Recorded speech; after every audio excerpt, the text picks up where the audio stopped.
अस्सलाम वालेकुम।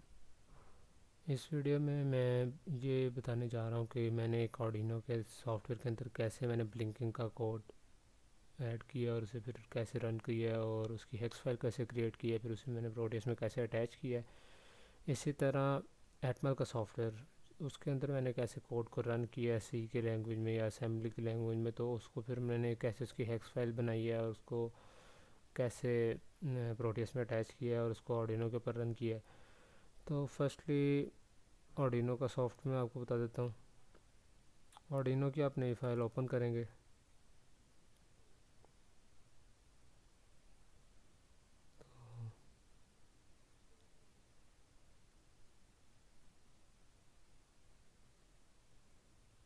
आर्डिनो की फाइल ओपन होने दें।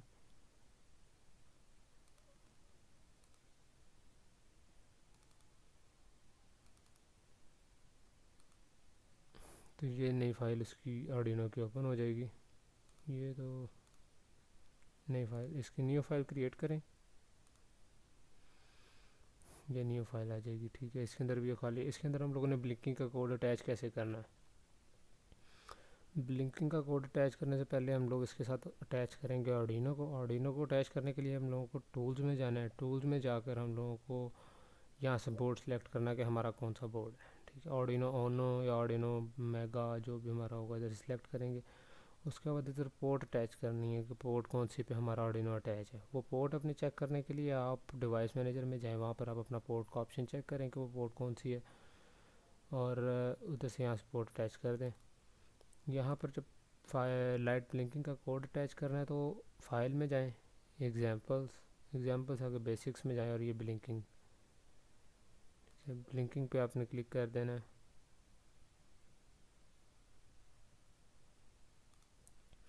ब्लिंकिंग पे आप क्लिक करेंगे तो ये फाइल ब्लिंकिंग का ना कोड आ जाएगा, नई फाइल खुल जाएगी।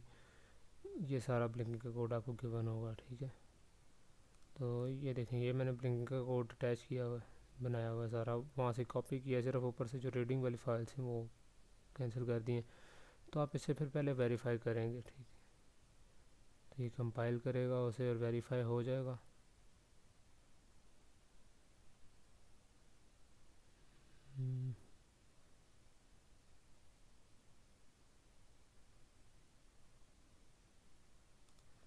तो देखिए उसने कंपाइल किया और नीचे डन कंपाइलिंग आ गया, वो वेरीफाई हो गया। उसके बाद आपने इसे अपलोड कर देना है। अगर आपको आर्डिनो साथ अटैच होगा जब, तो फिर आप यहाँ से इसके ऊपर क्लिक करेंगे तो ये आर्डिनो के ऊपर अपलोड हो जाएगा। तो अभी मेरे पास आर्डिनो नहीं है, तो इस वजह से मैं सिर्फ प्रोटेस के ऊपर इसे रन कर रहा हूँ। तो आप अगर आर्डिनो को अटैच करेंगे साथ, इसी तरह आप इधर से पोर्ट से डिफाइन करेंगे उसे किस पोर्ट के साथ अटैच है और उसके बाद आप इसे अपलोड कर देंगे। ठीक है, अगर इसकी आपने हेक्स फाइल क्रिएट करनी है, आप स्केच में जाएँ, एक्सपोर्ट पे क्लिक करेंगे तो ये फिर कंपाइलिंग स्केच आ रहा है और ये जैसे कंप्लीट होगा तो इसकी फ़ाइल एक्सपोर्ट हो जाएगी। ये डन कंपाइलिंग और इसकी हेक्स फाइल एक्सपोर्ट होगी है, वो मैं आपको दिखा देता हूँ। ये देखें, ये मेरा आर्डिनो का सॉफ्टवेयर है और इसके साथ ये मेरी हेक्स फाइल क्रिएट हो गई है। ठीक है, इसको मैंने प्रोटियस में इसको कैसे अटैच करना है। तो प्रोटियस का ये ओपन करेंगे, ये आर्डिनो मेगा लगा हुआ है और उसके साथ ये एलईडी जो लगी हुई है ये अटैच है। अब इस आर्डिनो के ऊपर मैंने वो हेक्स फाइल अपलोड कैसे करनी है अपनी, इसके ऊपर क्लिक करूँगा तो इधर से जहाँ पे मेरी वो फाइल पड़ी हुई थी, मैं उधर से इसे सर्च करूँगा। ये मेरी हेक्स फाइल पड़ी हुई थी। ठीक है, तो ये इसमें सेलेक्ट करूँगा, इसे ओपन कर दूँगा, ये यहाँ पे इसको अटैच हो जाएगी। ओके कर देना। फिर आप इसे सिमुलेट करेंगे जब, तो देखें कि लाइट ब्लिंक हो रही है। जितना इसके अंदर डिले रखा हुआ है उतना डिले होगा, फिर ऑन होगी फिर ऑफ होगी, तो ये ब्लिंक कर रही है अभी लाइट। इसी तरह मैं आपको नेक्स्ट एटमल का बताता हूँ। एटमल के लिए आपने क्या करना है। एटमल के लिए आप इसे पहले एटमल की न्यू विंडो ओपन करेंगे जब स्टार्ट से आपने कोई प्रोजेक्ट क्रिएट करना है। तो एटमल को ओपन करें, न्यू प्रोजेक्ट पे क्लिक करें।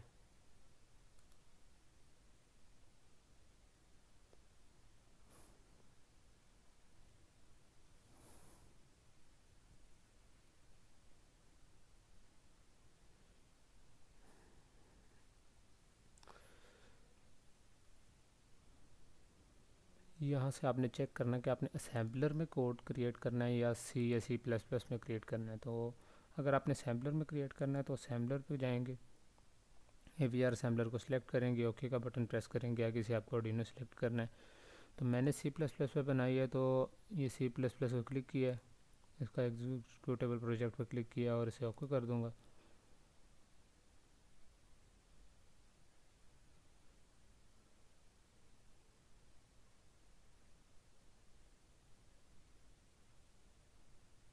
तो अब यहाँ पे हम लोगों को विंडो ओपन हो गया, इसके अंदर हम लोगों ने सेलेक्ट करना है कि हमारा कौन सा आर्डिनो हमारा साथ अटैच है। तो अगर हम लोगों को फ़र्ज़ करें कि मेरा तो 328p मैं अटैच करूँगा, इसके साथ मैंने मूवी लिया हुआ है तो आ रहा है, तो जब वो आएगा तो इसके साथ मैं वही अटैच करूँगा। ठीक है, 328p यहाँ से सिलेक्ट किया, इसे ओके कर देंगे तो ये एक नया प्रोजेक्ट हमारा क्रिएट हो जाएगा। इसके ऊपर अब हम लोगों ने कोड बनाना है खुद से, और उसको बना के फिर हम लोगों ने उसे बिल्ड करना है, डिबग करना है, और उसको हम लोगों ने फिर उसकी हेक्स फाइल क्रिएट करनी है और उसको फिर प्रोटीज के साथ अटैच करना है। ये प्रोजेक्ट क्रिएट हो रहा है, तो ये देखें जैसे ही वो क्रिएट होगा ये नया प्रोजेक्ट क्रिएट हो जाएगा हमारे पास। ये आ जाएगा कौन सा आपके एप्लीकेशन का नेम आ जाएगा, क्रिएटेड डेट और ये टाइम आ जाएगा, साथ आपको सिस्टम का नेम आ जाएगा, और ये न्यू स्टार्ट उसका लिखा हुआ है। तो अब इसके ऊपर हम लोगों ने स्टार्ट कर रहे हैं हम लोग बिल्कुल नए सिरे से। तो हम लोग टूल्स पे जाएंगे, तो पहले हम लोग यहाँ पे एक ऑप्शन क्रिएट करेंगे कि हम लोगों ने को इसको आर्डिनो में कैसे हम लोग इसे कोड को रन करेंगे, सेंड करेंगे। तो पहले हम लोग क्या करेंगे, अटैच करने के लिए टूल्स में जाएंगे, एक्सटर्नल टूल्स में जाएंगे, यहाँ पे हम लोग लिख देंगे कि हम लोगों को सेंड टू आर्डिनो का ऑप्शन रखना है, और साथ में हम लोग वो कमांड और आर्गूमेंट्स दे देंगे जिससे हमारा ये ऑप्शन क्रिएट हो जाएगा कि हम लोग इस ऑप्शन पे क्लिक करेंगे तो हमारी फ़ाइल यहाँ पे सेंड हो जाएगी। ठीक है, तो मैंने क्रिएट किया हुआ है सेंड टू आर्डिनो का। फिर इधर आप लोग कोड लिखेंगे, तो मैंने जो कोड लिखा हुआ था यहाँ पे आप देख लें कि उस कोड को हम लोगों ने यहाँ पे पेस्ट कर दिया। अब ये देखें कोड क्या है, कोड के अंदर ये AVR की फ़ाइल उसको इंक्लूड की हुई है, और CPU एंड डिले उसका DDRB ये हमारा किस पिन के साथ हम लोगों ने अटैच किया हुआ है, कौन सी पोर्ट के साथ था हमारा आर्डिनो का अटैच, और लाइट किसी के साथ अटैच है, ये आउटपुट की पिन देंगे, ये हाई लॉजिक की पिन दी हुई है, और इसी तरह ये डिले कितने 5 सेकंड का हम लोगों ने डिले दिया हुआ है इसमें, 5 माइक्रो सेकंड का, और इसी तरह 5 माइक्रो सेकंड के बाद ऑन हो जाएगी, 5 माइक्रो सेकंड के बाद ऑफ हो जाएगी। इसके लिए फिर हम लोग इसे बिल्ड में जाएंगे, बिल्ड करेंगे, बिल्ड सोल्यूशन,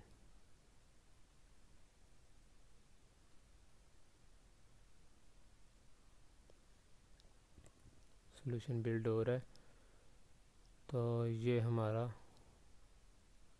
बिल्ड हो जाएगा, इधर से सोल्यूशन बिल्ड हो जाएगा, और साथ ही आप डिबग के ऑप्शन में जाएंगे। इसमें बिल्ड में एरर आ रहा है, तरह से बता, तो दोबारा हम लोग बिल्ड करते हैं,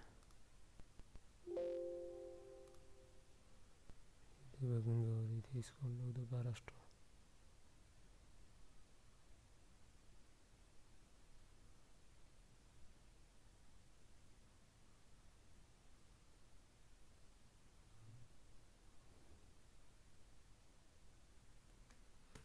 ये देखिए बिल्ड हो रहा है, बिल्ड सक्सीड 1 सक्सीड। जैसे बिल्ड हमारा कंप्लीट हो जाएगा तो फिर हम लोग इसे स्टार्ट डिबगिंग एंड ब्रेक करेंगे। ठीक है, अब इसकी डिबगिंग स्टार्ट हो चुकी है।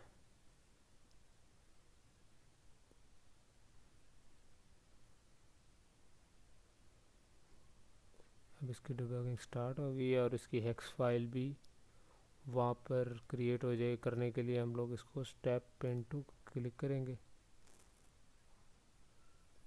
तो इसकी हेक्स फाइल भी जहाँ पे ये सेव थी वहाँ पर ही इसकी हेक्स फाइल भी साथ क्रिएट हो जाएगी डिबग में जाके।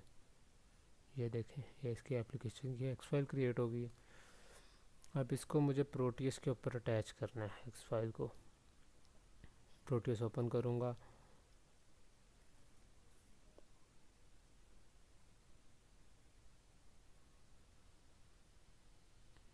और ये आर्डिनो के ऊपर क्लिक करूँगा जहाँ से ये अटैच की थी फाइल हम लोगों ने इसकी आर्डिनो की, वहाँ से ही हम लोग इसको क्लिक करेंगे और वापस जाकर ढूंढेंगे कि हमारा किधर पड़ा हुआ है, फाइल इसकी हेक्स फाइल किधर पड़ी हुई है एटमल की।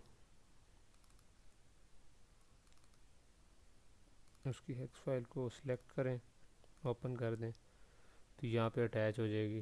ठीक है, अब फिर इसे आप रन कर दें, सिमुलेट करेंगे तो 500 माइक्रोसेकंड के साथ ये ब्लिंक होने लग जाएगी। ठीक है, ये देखिए लाइट ब्लिंक हो रही है। तो इसी तरह एटमल को C++ की लैंग्वेज बनी थी। अब मैं आपको ये बता देता हूँ कि इसको हम लोगों ने आर्डिनो को ऊपर सेंड करना है, जो अगर हम लोगों ने अटैच किया हुआ है तो उसके ऊपर इसे कहाँ से सेंड करेंगे। यहाँ से टूल्स में जाकर जो हम लोगों ने ऑप्शन क्रिएट किया है सेंड टू आर्डिनो को, यहाँ से हम लोग इसे सेंड करेंगे तो ये आर्डिनो के ऊपर भी अपलोड हो जाएगा और इसी तरह वो आर्डिनो के ऊपर भी रन करेगा। पहला टास्क था मेरा लैब 2 का, जिसके अंदर लिखा हुआ है कि मैंने स्टोर करनी है 30 वैल्यू R16 में और उसके बाद उसे किसी बोर्ड पर डिस्प्ले करना है, फिर उसके अंदर 25 वैल्यू ऐड करनी है और उसके बाद उसे फिर किसी बोर्ड के ऊपर डिस्प्ले कर दूंगा। उसके बाद R16 को मैंने क्लियर कर देना। तो ये कोड है उसका मेरा। इसके अंदर लोड LDI लोड R16 के अंदर पहले हमने 1 लोड कर दिया, सारी इसकी वैल्यूज़ 1 हो जाएंगी R16 की। उसके बाद फिर मैंने इसे DDRB के ऊपर आउटपुट DDRB B पोर्ट के ऊपर इसे मैंने आउटपुट दे दी है R16 को। फिर मैंने इसके ऊपर लोड किया 30 को R16 के ऊपर 30 को लोड किया। उसके बाद आउट पोर्ट भी R16, ये B पोर्ट के ऊपर आउटपुट जा रही है R16 की। उसके बाद लोड R17, एक नया रजिस्टर जिसके ऊपर मैंने 25 की वैल्यू स्टोर की है। फिर मैंने ऐड की फंक्शन की वैल्यू लगा के इन दोनों रजिस्टर को ऐड करवा दिया, तो ये ऐड होकर दोनों रजिस्टर 16 में ऐड हो जाएंगे और टोटल वैल्यू 16 में आ जाएगी। फिर उसका आउटपुट दिया पोर्ट B के ऊपर, तो दोबारा 16 पोर्ट B के ऊपर आउटपुट आ जाएगी। उसके बाद ये क्लियर की कमांड से इसकी कमांड क्लियर हो जाएगी, फिर दोबारा आउटपुट इसके ऊपर चली जाएगी। तो इसे मैं रन कर देता हूँ, अभी वेट करिएगा, स्टार्ट है। ये रजिस्टर की विंडो आ गई और उसके बाद अगर मैंने आउटपुट की विंडो इसकी चेक करना है तो वो भी आ जाएगी। तो ये देखिए पहले के ऊपर R16 को सारे FF दिए थे, तो सेकंड में दोबारा मैं ऐसे अगली कमांड में चलता हूँ तो आउटपुट आ जाएगी R16 DDRB पोर्ट के ऊपर। ठीक हो गया। तो फिर दोबारा लोड किया उसके अंदर R16 के ऊपर 30, तो यहाँ पर R16 के अंदर हेक्स की वैल्यू में आ गया। ठीक हो गया, 30 चला गया। फिर इसे मैं दोबारा आउटपुट दे दूँगा B पोर्ट के ऊपर। अब ये B पोर्ट के ऊपर R30 वैल्यू स्टोर हो गई है। ठीक है, उसके बाद फिर मैंने इसको R17 के अंदर 25 ऐड किया, ये R17 के अंदर 25 वैल्यू ऐड होगी और फिर मैंने इसे पोर्ट B के ऊपर स्टोर कर दिया R16 को ऐड करवाने के बाद। तो अब ये पोर्ट B के ऊपर स्टोर हो जाएगा। अभी ऐड हुई है वैल्यू R16 और R17 में, इसको आउटपुट पे आए तो ये आउटपुट पोर्ट B के ऊपर स्टोर होगी। अब दोबारा क्लियर किया तो ये इसके ऊपर 0 हो गया, वैल्यू क्लियर हो गई है। दोबारा क्लियर करके इसे आउटपुट दे दिए तो ये B के ऊपर सारी वैल्यू क्लियर हो गई है। तो ये था कोड 1। ये सी का second code, second lab task में था, उसके अंदर था कि take input from any port and display to another port simulate. इसके अंदर मैंने एक पोर्ट से इनपुट लेनी थी और उसे किसी और पोर्ट के ऊपर आउटपुट दिखा देनी थी। ठीक है, तो पहली पोर्ट के अंदर पहले मैंने R16 एक रजिस्टर था जिसके अंदर मैंने वैल्यू स्टोर की, लोड की थी, तो उसे R16 को मैंने फिर आउटपुट दे दिया DDRB के ऊपर। फिर उसे मैंने लोड किया इसके अंदर 1 फिर उसे आउटपुट दे दी। फिर उसे मैंने इनपुट ली R16 के ऊपर, मैंने पिन B से और इनपुट ली और फिर मैंने उसको आउटपुट दे दिया पोर्ट D के ऊपर। इसे भी मैं रन करके दिखा देता हूँ।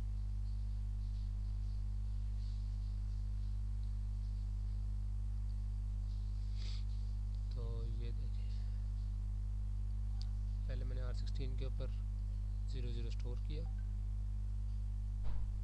फिर आउटपुट दी इसे बी पोर्ट पे, उसके बाद फिर FF स्टोर हो गया R16 के ऊपर, फिर वो आउट हो गया DDRP पे। उसके बाद मैंने इनपुट लिया R16 की पिन B से, तो ये पिन B से इसकी आउटपुट इनपुट ले हो रही है, ठीक है। और फिर अगर मैं यहाँ से कोई इनपुट दे दूँगा इसको तो इसके अंदर स्टोर हो जाएगी, फिर मैं उसे नेक्स्ट के ऊपर आउटपुट पे पोर्ट D के ऊपर मैं इसको आउटपुट दे रहा हूँ। ये देखें पोर्ट D के ऊपर इसकी आउटपुट आ जाएगी। तो ये कोड दूसरा था। थर्ड टास्क में था कि LED चार्जिंग प्रोटीज के ऊपर मैंने सिमुलेट करके दिखानी थी LED। तो ये देखें इसका कोड है। इस कोड के अंदर पहले तो मैंने देखिए लोड किया R16 के ऊपर FF1 सारी वैल्यूज उसकी 1 कर दिया, फिर उसे मैंने आउटपुट दिया R16 पे, पोर्ट D के ऊपर मैंने उसको R16 को आउटपुट दे दी। उसके बाद वो स्टार्ट हो जाएगी उसकी चार्जिंग, और पोर्ट B के ऊपर मैंने कनेक्ट कर दिए हैं LEDs जो थी उसकी पोर्ट B के ऊपर कनेक्ट कर दिए 7 6 5 4 3 2 1। और फिर मैंने इसको दोबारा वैल्यू दी है 30, तो दोबारा वही हुआ है रिवर्स में ना, दोबारा वो चल पड़ेगी। दोबारा ये एंड पे आके स्टार्ट के ऊपर तो जब कर जाएगा। इसको मैं आपको प्रोटीज में यहाँ से इसको मैं रन करूँगा, इसकी हेक्स फाइल भी जनरेट हो जाएगी। इसको मैं आपको प्रोटीज में रन करके दिखा देता हूँ।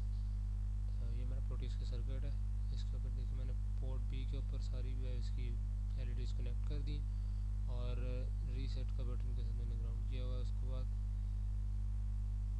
इसे चलाता हूँ तो ये देखिए अभी जिस तरह मैंने उसकी वैल्यूज दी हुई है तो डिले के साथ वो चार्जिंग हो रही है, और इसकी LEDs टर्न बाय ऑन होगी तो उससे पता चल जाएगा कि इसकी LED चार्जिंग हो रही है। फिर चलते हैं इसके कोड 4 पे। टास्क 4 था कि take any two value from different ports, compare them, और फिर दो वैल्यूज़ हैं जो मतलब कि हम लोगों ने थर्ड पोर्ट के ऊपर शो करवानी है।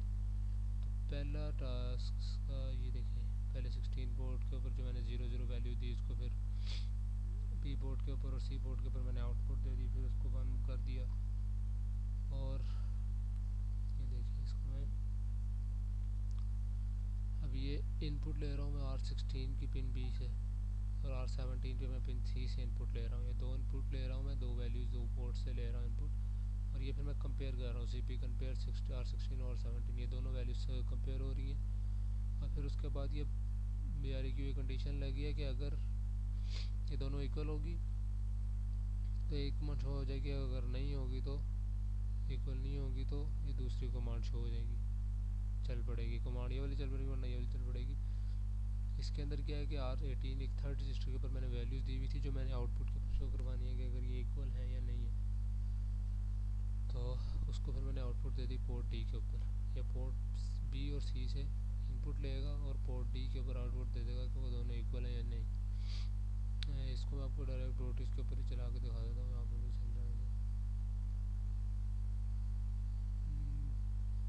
ये कोड है इसको, ठीक है। तो ये देखें पोर्ट B के ऊपर से ये सारी इनपुट ले आ रही, और ये पिन C से मैंने सारी इनपुट्स ली हैं इसकी, और ये पोर्ट D के ऊपर इसकी आउटपुट्स हैं LED शो कर रही है, ठीक है। तो अभी ये देखें कि ये सेम है, तो ये वाले 0011 0011 शो हो रहा है, जिसमें चेंज कर देता हूँ तो फिर ये 0011 1100 और ये 1100 इन्वर्स हो जाएगा, जिस तरह टास्क के अंदर गिवन था। इसके बाद कोड 5 टास्क 5 के अंदर ये था कि मैंने कमांड्स यूज़ करनी थी, लोड की कमांड, इंक्रीमेंट की कमांड, डिक्रीमेंट की। तो ये देखें लोड 16 के ऊपर मैंने 00 लोड किया, 17 के ऊपर और 18 के ऊपर मैंने वैल्यूज़ लोड किए। उसके बाद उसे R18 को मैंने इंक्रीमेंट दे दिया और डिक्रीमेंट दे दिया R17 को, और फिर उसको आउटपुट की कमांड से मैंने से आउटपुट पे दे दी। ये भी मैं आपको रन करके दिखा देता हूँ।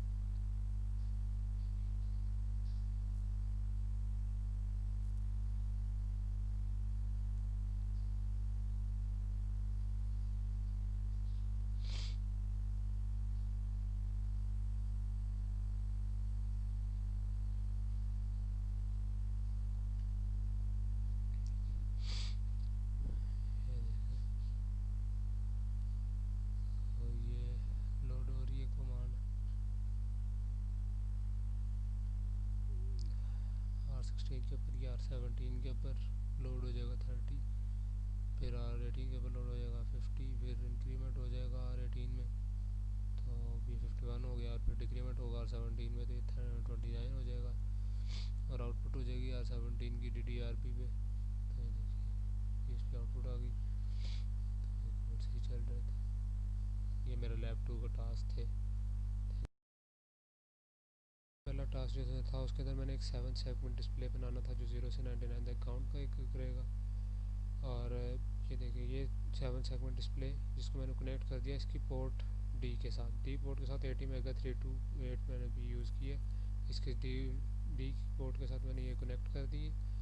और इसके अंदर जो मैंने सोर्स कोड डाला वो ये देखिए डाला हुआ है कि KVRIO इसकी जो लाइब्रेरी वो डाली है, डिले की लाइब्रेरी डाली है, LCD की लाइब्रेरी डाली है।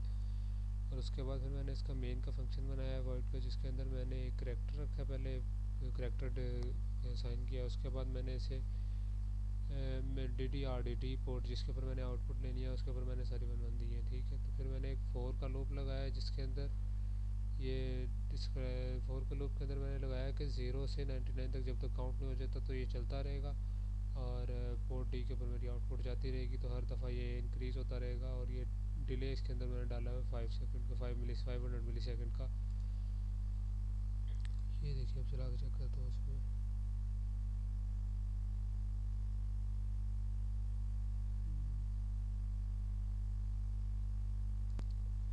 तो ये देखिए, मेरी ये सारा कोड सिमुलेट होने के बाद सिमुलेशन इसकी स्टार्ट हो गई है। तो 0 से 1 तक 500 मिली सेकंड के डिले के साथ ये चलता जा रहा है। ये रीसेट का बटन है, इधर से मैं इसे दोबारा रीस्टार्ट कर सकता हूँ।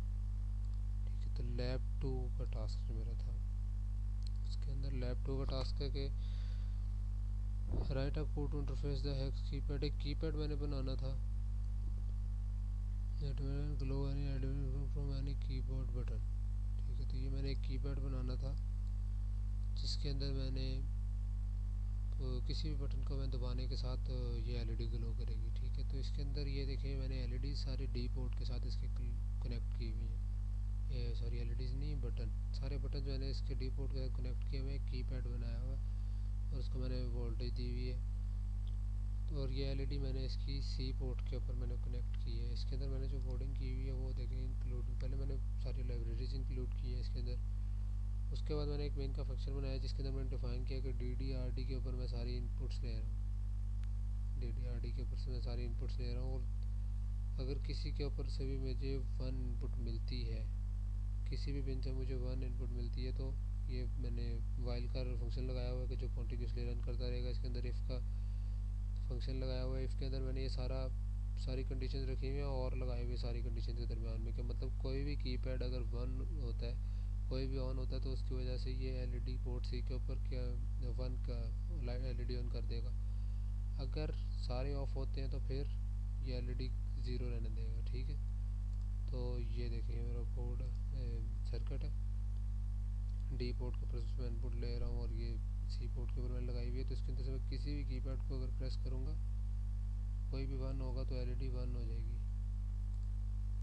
ठीक है, और अगर कोई भी 1 नहीं होगी तो 0 रहेगी। और ये इसका सोर्स कोड था, जब सिमुलेशन स्टॉप करके सोर्स कोड आ गया। ठीक है, और लैब 3 टास्क लैब 3 का टास्क था write a code to take the input from the port B and check whether the number even और ऑड नंबर चेक करना था। तो इसके अंदर यहाँ पे देखिए चेक करूँगा किधर गया मेरा लैब 3 का टास्क। ये देखो, ये अगर मैंने को ये मेरा सर्किट है, इसके अंदर कोडिंग की हुई है। मेन का फंक्शन है, पहले लाइब्रेरी ऐड किया, मेन का फंक्शन है, उसके अंदर वाइल का लूप लगाया। और वाइल के लूप के अंदर मैंने पहले डिस्क्राइब किया कि बी और सी पोर्ट के ऊपर मैंने आउटपुट लेनी है। तो यहाँ बी के ऊपर 0 0 दिया और सी के ऊपर एक करैक्टर ऐसे डिक्लेयर किया। और उसके बाद फिर मैंने उसको पिन बी के इक्वल रख दिया। फिर पिन बी से जो इनपुट मुझे मिलेगी वो अगर तो इवन होगी तो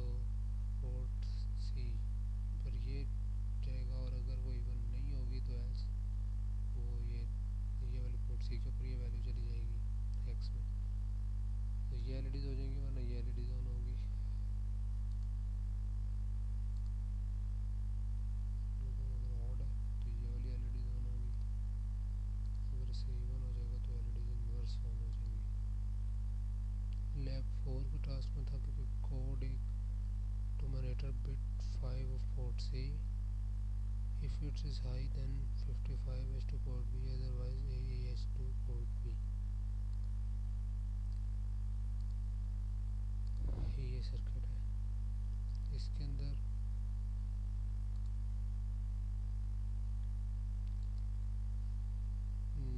ये मैंने सारी बी पोर्ट के ऊपर कनेक्टेड की हुई है एलईडीज, और मैं सी पोर्ट से इसको इनपुट दे रहा हूँ। तो फंक्शन क्या है इसके अंदर मैंने एक इंक्लूड किया लाइब्रेरीज, उसके बाद मैंने इनका फंक्शन बनाया जिसके अंदर बी और सी को मैंने डिस्क्राइब कर दिया पोर्ट्स को। उसके बाद मोबाइल का लूप लगा के इसमें पिन सी मैं चेक कर रहा हूँ कि अगर तो पिन सी इस वैल्यू के इक्वल है 55 बिट के ऊपर इक्वल है तो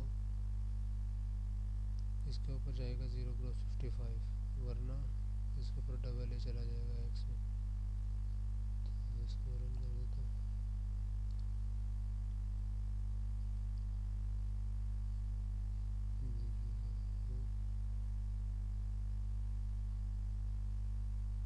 रनिंग हो रही है सीपीयू नोट, देखिए एलईडी ऑन हो गई है 0 पे, और अगर इसे मैं 5 बिट को करता हूँ तो एलईडीज इन्वर्स ऑन हो ये लैब 4 है। लैब 4 के अंदर मेरे दो टास्क थे। एक टास्क ये था कि एलसीडी के ऊपर कोई भी वैल्यू मैंने डिस्प्ले करवानी थी आर्डिनो के थ्रू, और ये मैंने उसका कोड किया हुआ है सी में। ये एलसीडी की एक लाइब्रेरी ऐड की हुई है, ये मेरी मेन सी की फ़ाइल है जिसके अंदर मैंने सी का कोड बनाया हुआ है। और ये जो एलसीडी की फ़ाइल है, एलसीडी ये 8 बिट की एलसीडी मैंने ऐड की हुई है। सर ने हमें एलसीडी की लाइब्रेरी दी थी, नहीं सॉरी, ये 4 बिट की जो सर ने दी थी वो 8 बिट की लाइब्रेरी थी। और ना वो वाली 8 बिट की जो लाइब्रेरी है वो मैंने अभी यूज़ नहीं की थी लैब 4 के अंदर। वो मैंने लेटर ऑन जब हम लोगों ने लैब 7 और से 8 की हैं, तो तब हम 6 7 की हैं, तब जाके हम लोगों ने वो वाले लाइब्रेरी यूज़ की थी। तो लैब 4 के अंदर 4 बिट की लाइब्रेरी यूज़ की हुई है। और इस लाइब्रेरी में ये देखें, ये 4 डाटा के पोर्ट्स हैं, एक इनेबल की है, और 4 डाटा की पिंस हैं, एक इनेबल की है और एक आरएस की है। इसके अंदर फंक्शंस बने हुए हैं कि कमांड कैसे राइट करनी है, कैसे डाटा राइट करना है, और इसमें कैसे इनिशियलाइज़ करवाना है एलसीडी को, इसके ऊपर डिस्प्ले करवाना है, उसके ऊपर कर्सर कहाँ पे सेट करना है, उसको क्लियर कैसे करवाना है, ये सारे फंक्शन इसके अंदर बने हुए हैं। और जो मेन फंक्शन है, मेन फंक्शन के अंदर तो सिर्फ इसके अंदर मैंने डिफ़ाइन किया है वैल्यूज़ को, सीपीयू को डिफ़ाइन किया है, लाइब्रेरीज ऐड की हैं, डिले की, एवीआर की, और फिर एलसीडी की भी लाइब्रेरी ऐड की है। और फिर मैंने मेन फंक्शन के अंदर पहले एलसीडी को इनिशियलाइज़ करवा दिया, इनिशियलाइज़ का फंक्शन कॉल किया तो इनिशियलाइज़ करवा देगा। उसके बाद फिर मैंने सेट कर्सर को 0 0 पे सेट किया और उसको डिस्प्ले करवाया है एलसीडी डिस्प्ले के ऊपर लैब 4। फिर मैंने 1000 मिली सेकेंड का डिले डाला है और उसके बाद क्लियर करवा दिया इसे। फिर मैंने 0 पे सेट करके एयर यूनिवर्सिटी लिखा है, और फिर उसको दूसरी लाइन के ऊपर माइक्रो एंड एम्बेडेड प्रिंट करवा दिया, फिर डिले डाल के इसे क्लियर करवा दिया। तो एलसीडी की लाइब्रेरी के अंदर देखें कि मैंने अभी कंट्रोल बस डिफ़ाइन किया हुआ है पोर्ट बी को, मतलब पोर्ट बी को मैं कंट्रोल कर रहा हूँ एलसीडी को। और ये कंट्रोल बस डायरेक्शन ये डिफ़ाइन किया हुआ है कि पोर्ट बी के ऊपर मैंने कंट्रोल बस की डायरेक्शन दी हुई है। इसी तरह फिर डाटा बस की भी डायरेक्शन DDRC, और पोर्ट सी के ऊपर इसको मैंने डाटा बस को डिफ़ाइन किया, मतलब पोर्ट सी के ऊपर मेरा आउटपुट जाएगा और बी के ऊपर मैं कंट्रोल कर रहा हूँ एलसीडी को। तो ये डिफ़ाइन कर दिया मैंने अपने पिंस को कि वो किस पोर्ट की कौन से पिन पे लगी हुई हैं। ये DDR4 5 6 7 ये पोर्ट सी की 0 1 2 3 पे लगी हुई है, और BB4 और 5 के ऊपर RS और इनेबल की पिन लगी हुई है। जो कमांड राइट है उसके अंदर एक करेक्टर जाएगा, ठीक है, तो वो उसको कंडीशन लगी हुई है कि वो चेक करेगा डाटा बस के अंदर। अगर तो उसे बैच करेगा तो वो उसको इनेबल करवाना है, वरना RS को 1 करवा देना है। तो ये इसको कंट्रोल बस को कंट्रोल करने का फंक्शन है। उसके बाद जो डाटा राइट का फंक्शन है, इसके अंदर भी इसी तरह कंडीशंस लगाई हुई है कि अगर डाटा बस के अंदर जो डाटा आ रहा है उसको किस किस वैल्यू के ऊपर अगर आ रहा है तो उसे कैसे प्रिंट करवाना है। और इसको जो इनिशियलाइज़ है, इनिशियलाइज़ के अंदर सारी फंक्शंस को मतलब सारी एलसीडी को क्लियर करवा के और उसके कर्सर को ऑन कर देना है, उसका डिस्प्ले को ऑन कर देना है, उसका कर्सर ऑफ कर देना है, ये सारा ना उसको डिफ़ाइन किया हुआ है। जब भी एलसीडी का इनिशियलाइज़ का फंक्शन कॉल करूँगा तो मेरा डिस्प्ले ऑन हो जाएगा, कर्सर को ऑफ कर देगा वो। और वो जो मेरी पिक्सल्स वगैरह वो सारे सेट होंगे इस फंक्शन के अंदर।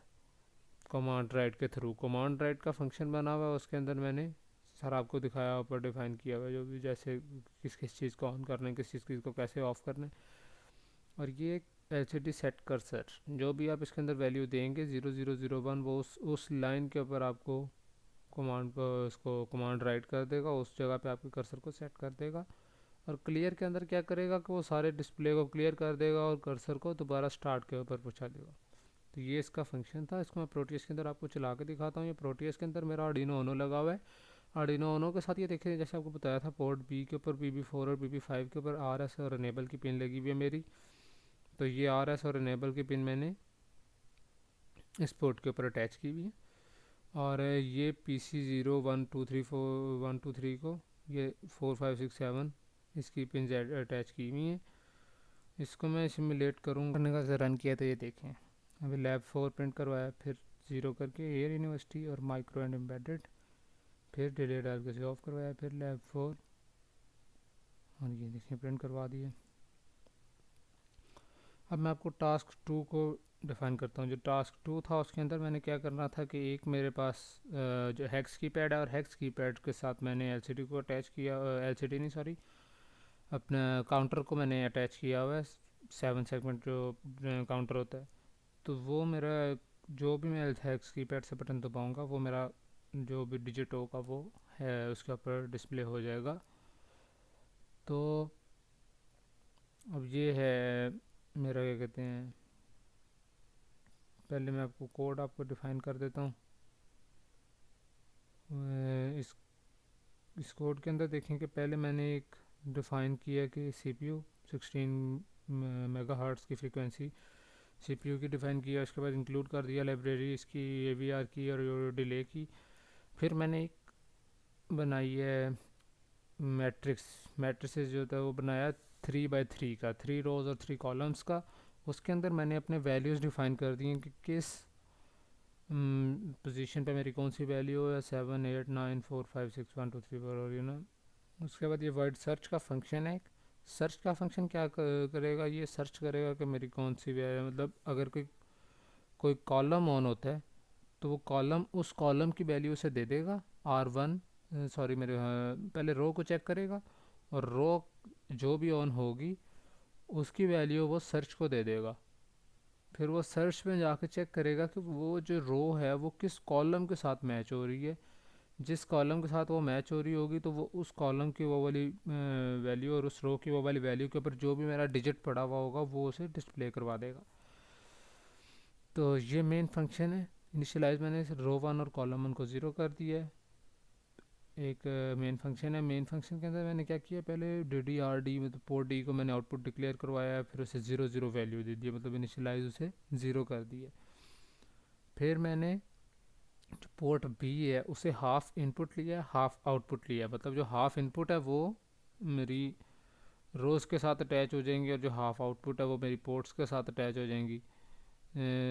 तो इस तरह मतलब यूँ होगा कि एक तरफ से आपकी इनपुट आउटपुट जा रही होगी, जो आउटपुट वाली होंगी पिन्स वो आउटपुट दे रही होंगी कॉलम्स को या रोज़ को, और फिर वहाँ से वो बटन्स को क्लिक करेंगे जो भी आप, तो वो बटन वो वाला सर्किट शॉर्ट होगा और वो वाला कॉलम शॉर्ट हो जाएगा। तो वो उस रो और कॉलम के ऊपर जो पॉइंट होगा वो उस पॉइंट को, उस डिजिट को वो डिस्प्ले करवाएगा।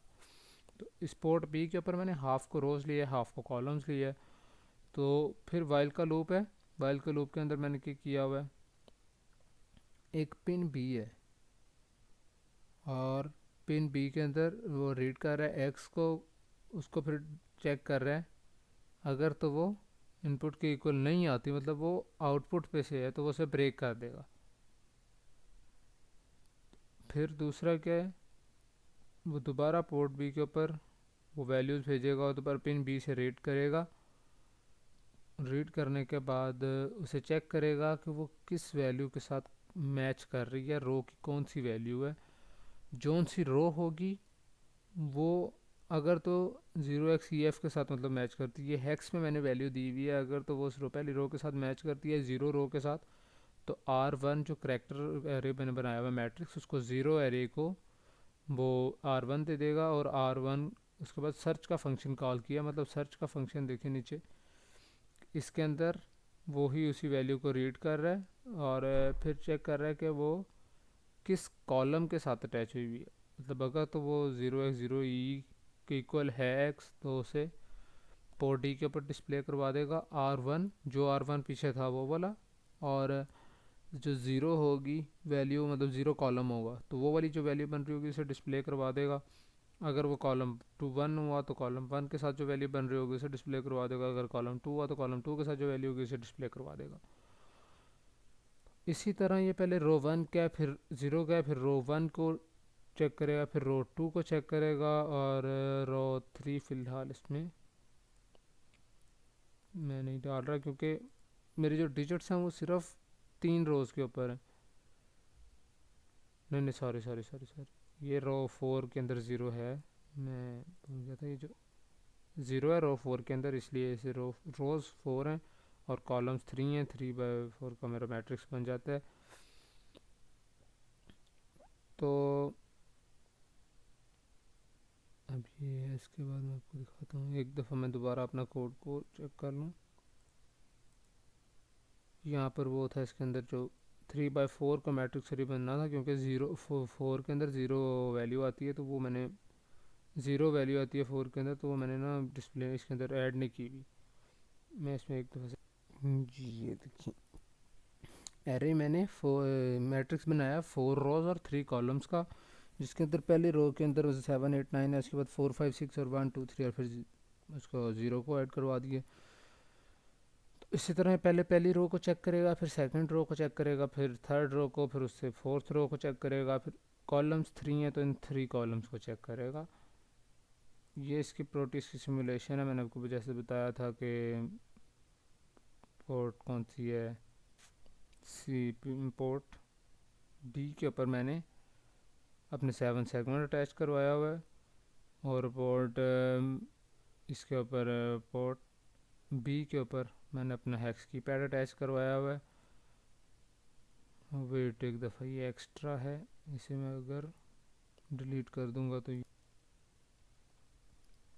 ये मैंने पहले 2 7 सेगमेंट लगाए थे, ताकि पहले मैंने इसे यूँ चलाया था कि ये 1 2 3 कंटिन्यूसली एक रोज़ के मुताबिक चलती थी, मतलब 1 2 3 4 5 6 7 8 9 10। तो इस तरह फिर इसे डबल चाहिए थे, एक के ऊपर एक अगला डिजिट, और टेंस में और एक के ऊपर यूनिट्स में जो डिफाइन करता था। तो लेकिन मेरा टास्क ये है कि मैंने जो भी हेक्स की पैड के ऊपर वैल्यूज़ होंगी तो उसे डिस्प्ले करवाना है, 0 1 2 3 4 5 6 7 8 9। तो सिर्फ एक ही इसके अंदर यूनिट से डिस्प्ले करवाने हैं, तो उसके अंदर डिस्प्ले हो जाएगा।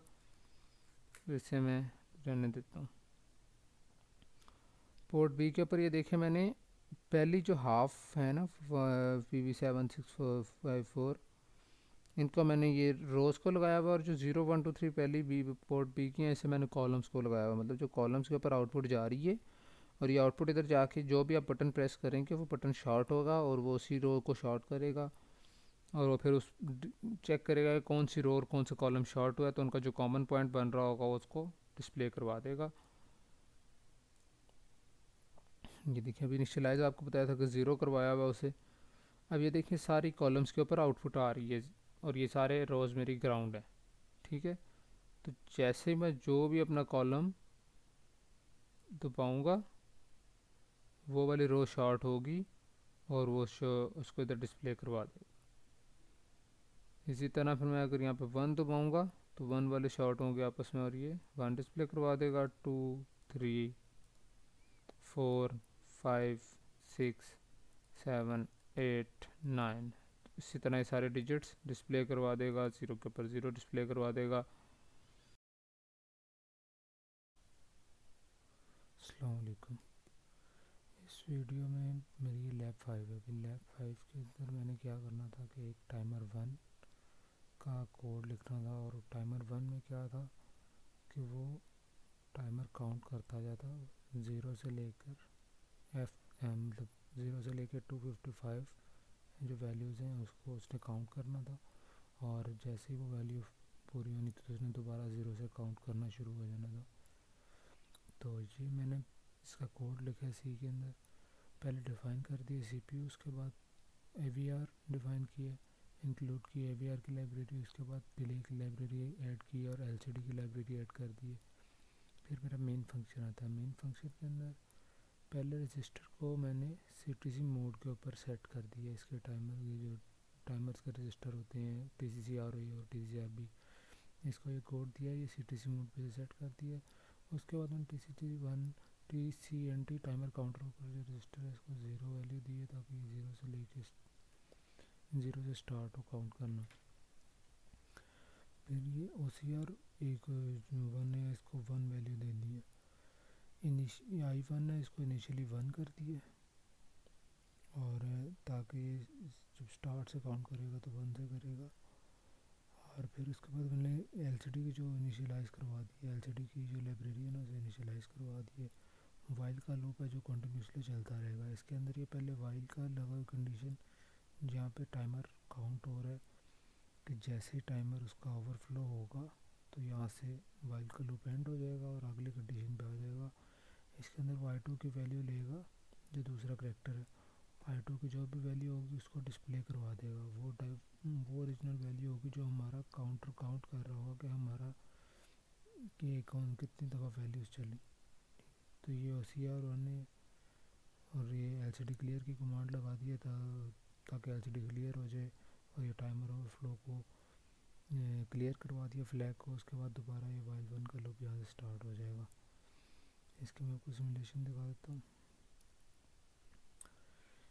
ये देखिए सिमुलेशन इसकी 1 2 3 4 5, ये कॉन्टिन्यूसली काउंट करेगा 255 तक। F पे आके 255 कंप्लीट हो जाएगा तो दोबारा ये फिर वहाँ से स्टार्ट कर देता होता है। इसका दूसरा टास्क था कि मैंने क्लॉक डिस्प्ले करवानी थी, LCD के ऊपर क्लॉक डिस्प्ले करानी थी, जिसके ऊपर मुझे टाइम उसने जो करवाना था और मिनट्स और सेकंड में। तो ये इसका कोड है। पहले AVR असम्बलीज इंक्लूड की हैं, सारों की लाइब्रेरीज ऐड की हैं, और फिर मैंने अपना डिफ़ाइन किया कि मैं पोर्ट D के ऊपर अपना डाटा प्रिंट करवाऊँगा। LCD के जो पोर्ट D है उसके ऊपर मैं LCD का डाटा प्रिंट करवा रहा हूँ, डिफ़ाइन किया। उसके बाद यहाँ पर आवर्स और मिनट्स और सेकंड को 0 कर दिया इनिशियली। फिर एक LCD क्लॉक का जो मैंने फंक्शन बनाया है, इसके अंदर वो क्या कर रहा है कि क्लॉक LCD के अंदर बना रहा है ताकि 0 मिनट सेकंड और ज़्यादा हो सके। एक कंडीशन लगी हुई है कि अगर तो उसकी वैल्यू 0 है तो पहले 0 प्रिंट करवा देगा, फिर ये सेमी कॉलन प्रिंट करवाएगा, और उसके बाद LCD के अंदर दोबारा उसको 0 पे लाएगा कंडीशन को, और जब 0 पे आएगी तो फिर उसको 0 पे प्रिंट करवा के उधर एक क्लॉक बना देगा। क्लॉक जब बन जाएगी फिर टाइमर का फंक्शन लगा हुआ है। ये टाइमर का फंक्शन क्या करता है, ये काउंट करता रहेगा कि हमारा टाइमर, उसके अंदर ये रजिस्टर सेट कर दिए। WGM की जो बिट है इसे 1 कर दिया, 1 2 की, और CKS10 के बिट को भी 1 कर दिया, ताकि कोई हमारी प्री स्केलिंग नहीं है इसमें, CTC मोड में नहीं। तो टाइमर 1 के अंदर उसकी इंटरप्ट भी यहाँ पे ऐड की थी, और इसके इंटरप्ट की जो होंगी, इंटरप्ट की जो बिट है उसको इनेबल करना है। उसके लिए पहले इसका फंक्शन ऐड कर दिया, बिल्ट इन फंक्शन, ग्लोबल जो फंक्शन होता है। उसके बाद इसका टाइमर का जो बिट है इसकी उसको मैंने इनेबल कर दिया, और फिर उसका जो ISR फंक्शन है जो टाइमर इंटरप्ट का, उसको मैंने यहाँ पर डिफ़ाइन किया। अब इंटरप्ट के फंक्शन में क्या है कि पूरी मैंने क्लॉक बनाई हुई है कि चेक 0 से स्टार्ट होगा, प्लस प्लस होता रहेगा, और अगर चेक हमारा 1000 के इक्वल आ जाता है तो हमारा इस कंडीशन में आ जाएगा, मतलब ये हमारी सेकंड वाली में आ जाएगा। फिर हमें ये चेक करेगा कि अगर तो 0 है सेकंड को ऐड करता जाएगा, ठीक है। और अगर हमारा सेकंड 60 से ज़्यादा हो जाएंगे तो मिनट एक बढ़ जाएगा, और अगर मिनट 59 से ज़्यादा हो जाएंगे तो 1 घंटा और बढ़ जाएगा, और अगर और 24 से ज़्यादा होते हैं तो वो और दोबारा ना 0 हो जाएंगे, और 24 उनसे ज़्यादा होंगे तो दोबारा क्लॉक हमारी 0 पे आ जाएगी और 0 से स्टार्ट करेगी। उसके बाद जो मेन फंक्शन है, मेन फंक्शन के अंदर मैंने इनिशियली LCD को इनिशियलाइज़ करवाया, फिर LCD के अंदर मैंने डिस्प्ले करवाया कि ये टिकटॉक सिंपल डिस्प्ले करवाया, उसके अंदर डिले करवाया, फिर क्लियर करवा दिया ऐसे। उसके बाद 10 सेकंड का डिले डलवा के मैंने इंटरप्ट को कॉल किया हुआ है। और उसके बाद टाइमर 1 की जो इंटरप्ट है वो इनिशियलाइज करवाई है। इनिशियलाइज करवाने के बाद ओ सी आर को वैल्यू दी है, जो ओवरफ्लो आउटपुट कंपेयर रजिस्टर होता है उसको वैल्यू दी है। और फिर मैंने वाइल 1 का लूप लगाया जिसके अंदर वो सेकंड्स को, मिनट्स को और आर को प्रिंट करवाता रहेगा। ठीक है, तो ये कोड था इसका सिंपल सा।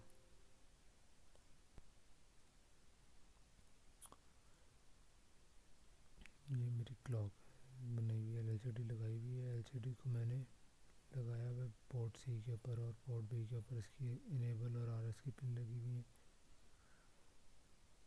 इसको मैं चला देता हूँ। ये देखिए, पहले इनिशियली एक क्लॉक बनाया, फिर उसके बाद ये काउंटिंग स्टार्ट हो जाएगी।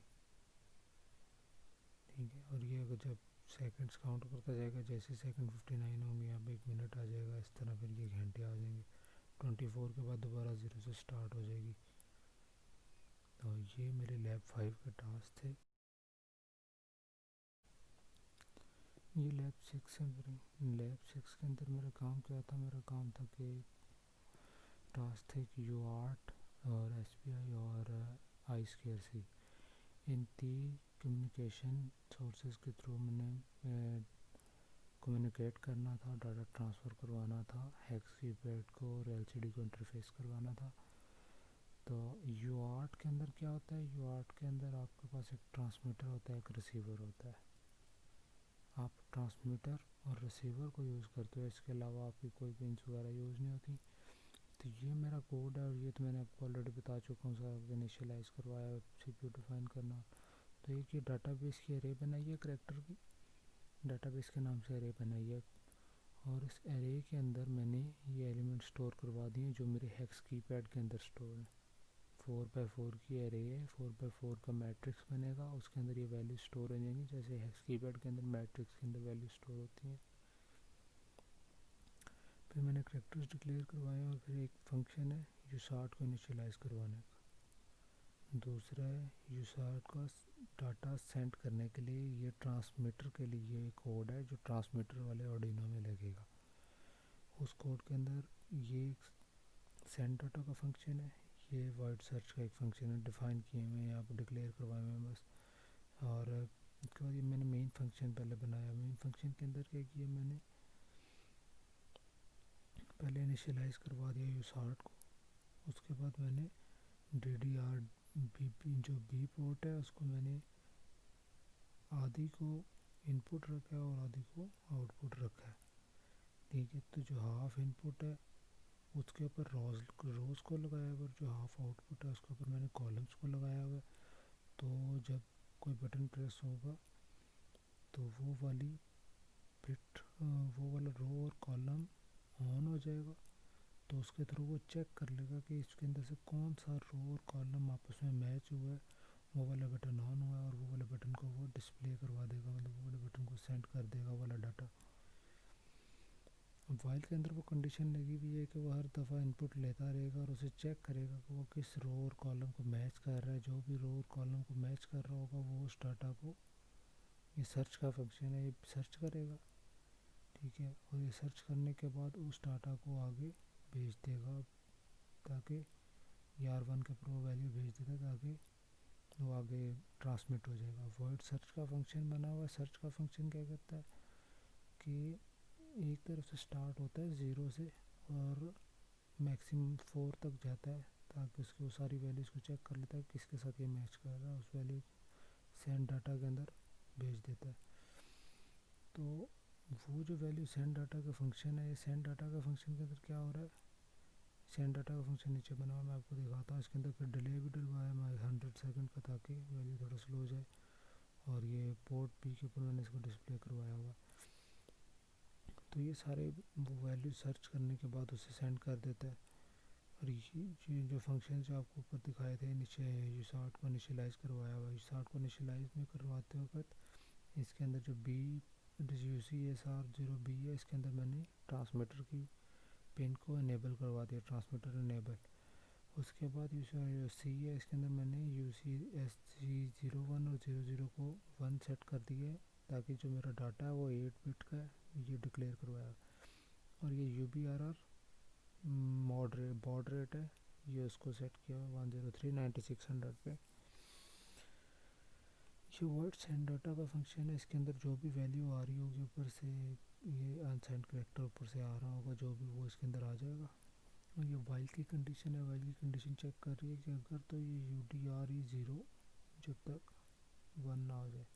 U D R E zero कब होगा? जब डाटा ट्रांसफ़र आपका कंप्लीट हो जाए। जब डाटा ट्रांसफ़र अगर कंप्लीट हो जाता है तो ये 1 हो जाता है। उसके बाद ये जो भी डाटा होगा वो यू डी आर ज़ीरो में चला जाएगा, और यू डी आर ज़ीरो पे मतलब ये डाटा इसने ट्रांसमिट कर दिए।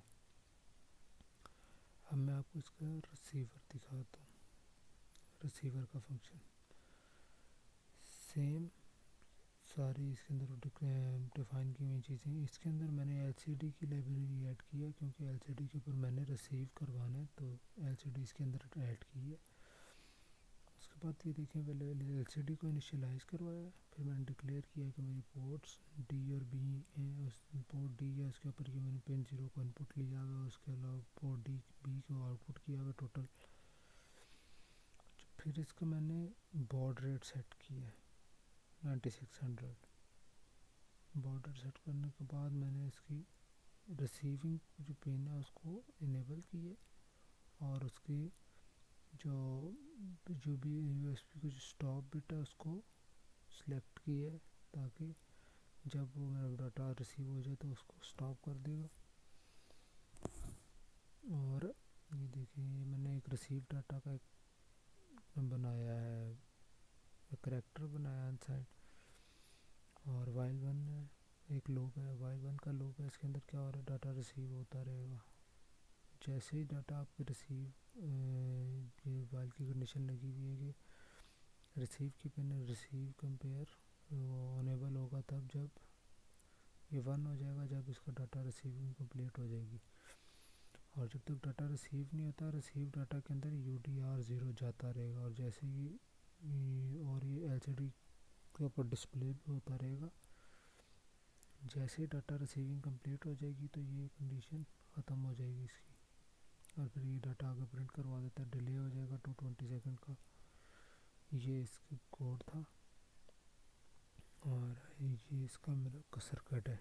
ये मेरा ट्रांसमीटर है, ये रिसीवर है। इसकी ये मैंने आर एक्स टी और टी एक्स टी पिन्स को आपस में कनेक्ट किया हुआ है। आर एक्स टी और टी एक्स टी जो इसकी ट्रांसमिटिंग है वो उसकी रिसीविंग के साथ लगी होगी, और जो इसकी ट्रांसमिटिंग होगी वो उसकी रिसीविंग के साथ लगी हुई होगी।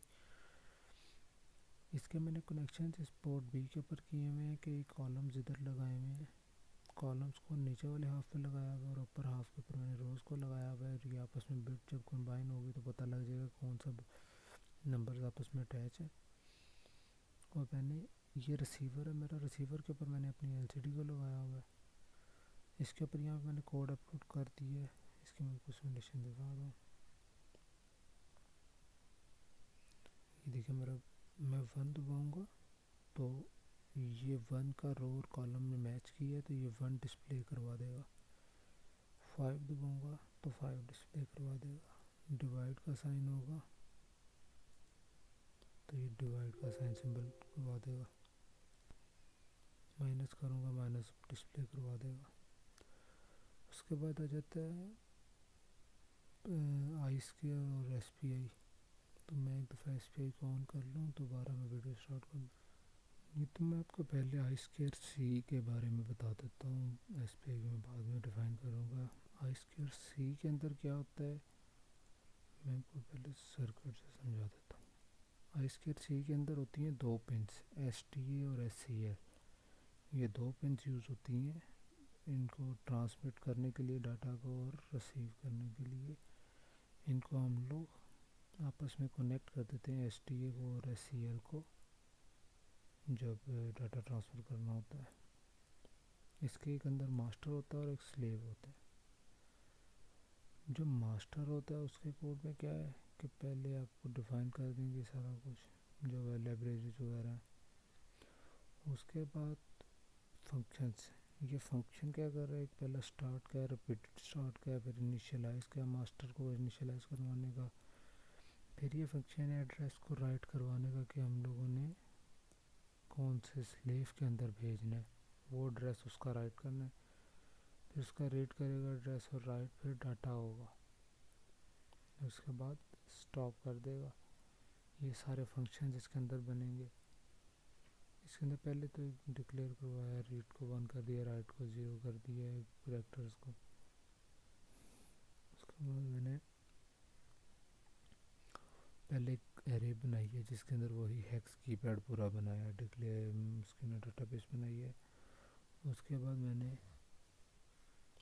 एक फंक्शन है सर्च का सिर्फ डिफाइन किया है यहाँ पे, तो एज इट इज़ है। तो सिर्फ ये देखें इसके अंदर ये चेंज आया कि मैंने इसके अंदर से इनिशियलाइज करवा दिया मास्टर के फंक्शन को। बाकी सेम है कि उसने डाटा कहाँ किस तरह लेना है, उसको सर्च करना है, वो सारा प्रोसीजर सेम रहेगा। सिर्फ यहाँ से जो इसके अपने फंक्शन है वो चेंज हो जाएंगे कि इसने डाटा ट्रांसमिट किस तरीके से करना है। अब क्या करेगा, ये पहले डाटा को जो स्टार्ट कर देगा कि हमारा डाटा ट्रांसफ़र करने की हम लोगों ने स्टार्ट कंडीशन को सेट करेंगे, फिर उसके बाद हम लोग उसका एड्रेस राइट करेंगे कि हम लोगों ने बिट का जो एड्रेस होता है, और उसके बाद फिर हम लोग बिट को स्टॉप कर देंगे। ठीक है। जो सर्च का फंक्शन होता है, वो सर्च का फंक्शन को तो आपको मैंने बताया होगा कि वो जैसे सारा सर्च करेगा एरे में से और उसको राइट डाटा के फंक्शन में डालेगा। उसके बाद स्टॉप को कॉल किया हुआ कि जब हमारा डाटा एक दफ़ा ट्रांसमिट हो जाए तो उसके बाद एक स्टॉप बिट जाएगी, पहले स्टार्ट बिट जाएगी, फिर डाटा ट्रांसफ़र होगा, फिर स्टॉप बिट जाएगी। तो ये इसके अंदर प्रोसीजर होता है। ये तो सर्च करने का फंक्शन है। तो इनिशियलाइज मास्टर का जो फंक्शन है उसके अंदर क्या किया मैंने, पहले बिट रेट सेट किया कि मेरी बिट किस रेट पे जाएंगी। उसके बाद उसके प्री स्केलर सेट किए PS1 और PS0 से पिन से, और उसके बाद मैंने स्टार्ट का फंक्शन है। स्टार्ट के फंक्शन के अंदर पहले स्टार्ट बिट को भेजना होता है जो हमें बताती है कि हमारा डाटा आना शुरू हो गया। ठीक है, चेक फॉर द एक्नॉलेजमेंट। उसके बाद रिपीटेड स्टार्ट होता है जो एक्नॉलेज करता है कि हमारा डाटा वाकई आना अगर स्टार्ट हो गया तो उसको डाटा को ट्रांसमिट करे। फिर डाटा राइट एड्रेस का है। राइट एड्रेस के फंक्शन में क्या हो रहा है कि जो भी डाटा आप देते हैं वो इसके अंदर आ जाएगा, TWDR में स्टोर हो जाएगा, और फिर इसकी इंटरप्ट की फ्लैग्स को क्लियर करवाएंगे, और इसका जो वाइल की कंडीशन लगेगी कि जब तक हमारा डाटा पूरा ट्रांसमिट नहीं हो जाता ये यहाँ पर स्टे करेगा, और जैसे ही हमारा डाटा ट्रांसफ़र हो जाएगा तो ये एक्नॉलेज कर देगा कि हमारा डाटा ट्रांसफ़र हो गया। फिर है रीड एड्रेस, और ये रीड एड्रेस ने क्या करना है कि हमारी उस जो इंस्ट्रक्शन है उनको रीड करेगा कि उसका एड्रेस क्या है, वो किस तरफ जानी है, किस बिट्स पे हमने उन्हें भेजना है, जो हमारा रीड करने का फंक्शन है। फिर राइट डाटा का है, जो भी डाटा आएगा उसे कम्प्लीटली राइट करना है। फिर स्टॉप बिट का फंक्शन है, तो जो डाटा जब हमारा सारा ट्रांसमिट हो जाएगा तो स्टॉप हो जाए, एंड पे स्टॉप बिट जाए ताकि उसे पता एक्नॉलेज हो जाए कि डाटा आना रुक गया, ख़त्म हो गया। जो दूसरा स्लेव है, स्लेव के अंदर उसकी निस्बत ईजी है, इसके अंदर कोई ख़ास फंक्शन नहीं है, सिर्फ एक LCD की मतलब लाइब्रेरी ऐड की है, और 3 फंक्शन है इसके अंदर टोटल। एक इनिशियलाइज़ करवाना स्लेव को, दूसरा पहले वो मैच करेगा कि कौन से स्लेव के ऊपर हमारी रीडिंग, मतलब कौन से स्लेव के ऊपर हमारा डाटा आ रहा है, तो फिर वो उसको रीड करेगा डाटा को। और ये 3 फंक्शन है बस।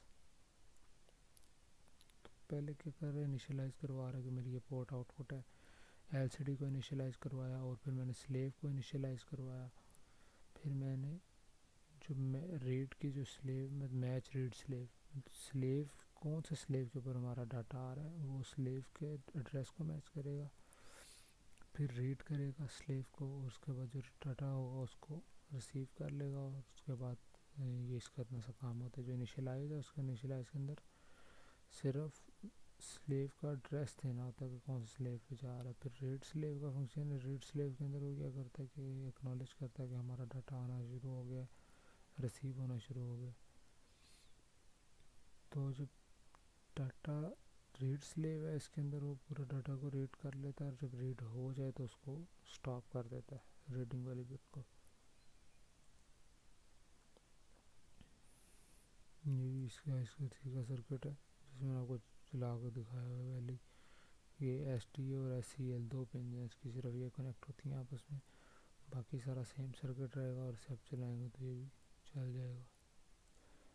मेरे शायद कोई सिस्टम के अंदर वायरस आ गया, ये इसको ओपन नहीं कर रहा मेरी फाइल्स को, एसपीआई की जो फाइल्स हैं वो ओपन नहीं हो रही, उनमें कुछ वायरस वगैरह आया हुआ है।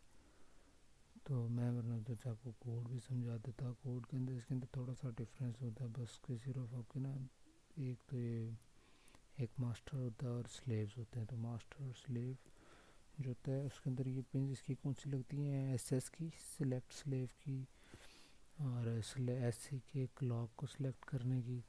उसके बाद ये मीज़ो माइज़ो होती हैं मतलब डाटा सेंड करने की, और जो स्लेव डाटा रीड करने की। ये चार पिन्स होती हैं इसकी, ये आपस में कनेक्ट करनी होती हैं, तो इससे हमारा ये एसपीआई कम्युनिकेशन सिस्टम बन जाता है।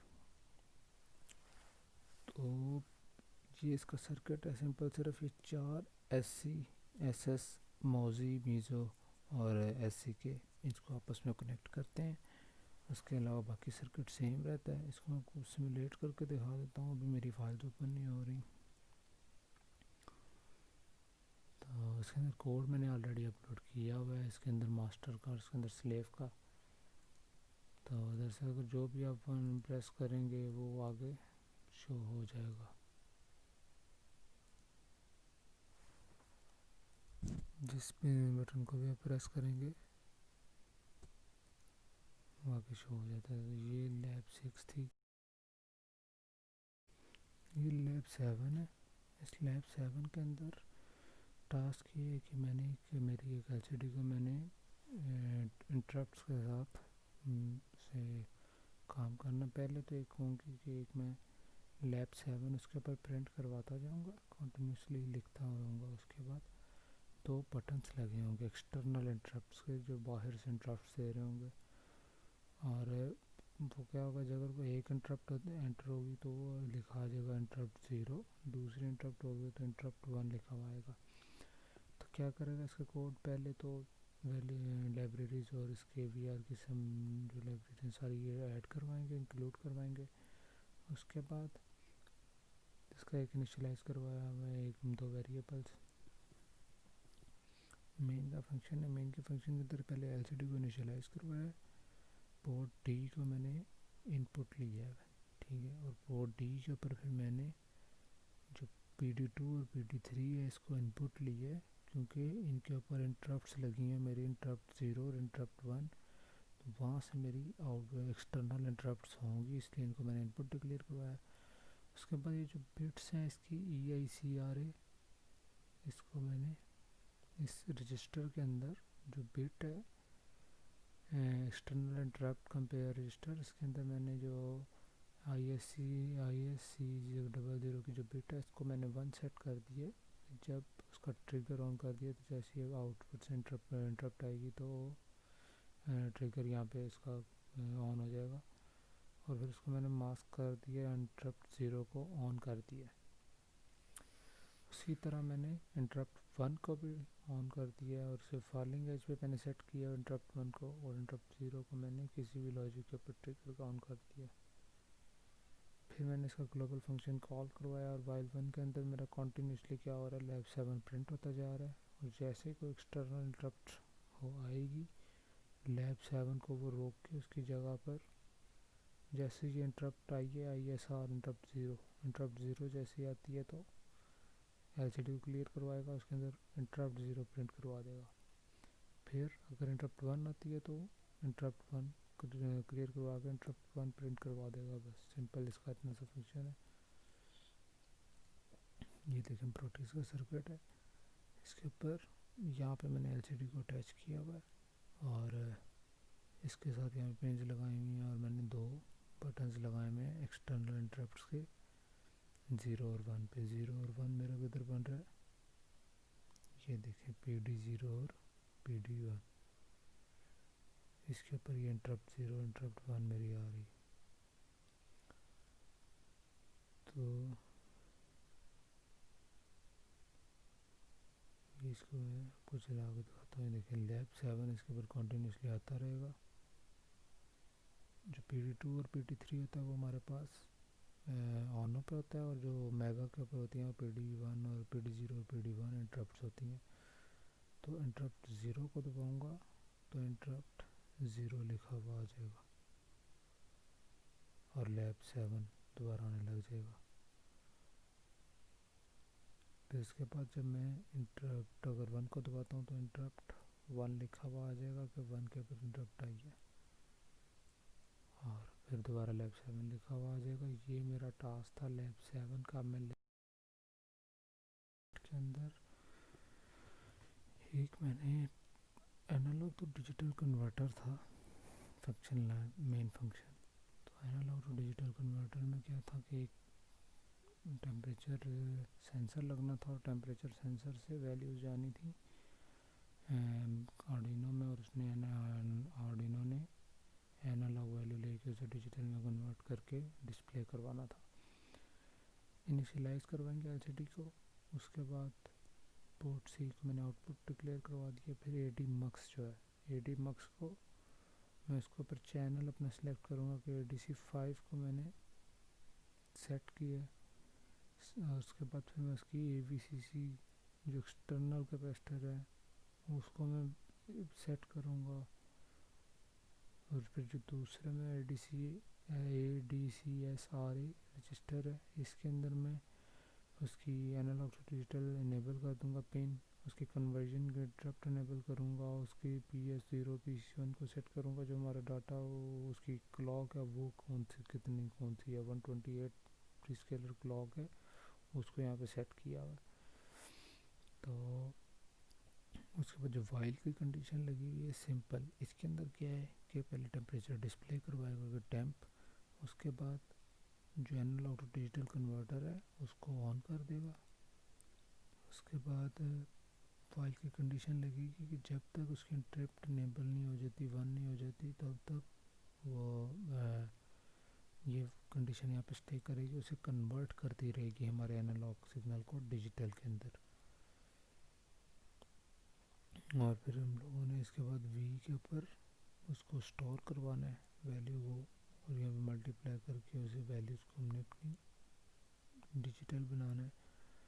उसके बाद उसको डिजिटल बनाने के बाद मैं वैल्यू को डिस्प्ले करवा दूंगा। जो हमारा स्क्रीन है इसके ऊपर ये कर्सर सेट करेंगे कि इस जगह पे हमारी वैल्यू डिस्प्ले हो जाए। ये सर्किट है देखिए सिंपल, ये से कनेक्ट किया हुआ है थर्मल, इसको AD5 के ऊपर ना एनालॉग पिन है AD5 इधर ये देखिए एनालॉग की पिन है, और इसके ऊपर मैंने इसे अटैच कर दिए। तो ये वैल्यू इधर से लेगा और इसके ऊपर प्रिंट करवाता रहेगा। ये जिस तरह बढ़ता जाएगा टेम्परेचर उस तरह इधर टेम्परेचर आता जाएगा। ये लैब 8 थी। दिस इज़ माई लैब, ये मेरी लैब 9 है। लैब 9 के अंदर मेरा टास्क था कि मैंने एक PWM पिन से आउटपुट लेनी थी, और फिर मैंने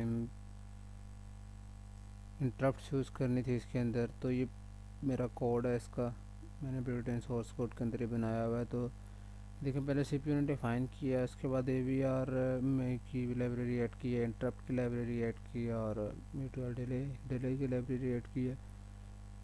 पहले मैंने ड्यूटी साइकिल को डिफ़ाइन किया कि डबल है, और इसको डबल इसकी वो है डाटा टाइप, उसको 0 मैंने डिफ़ाइन कर दिया है।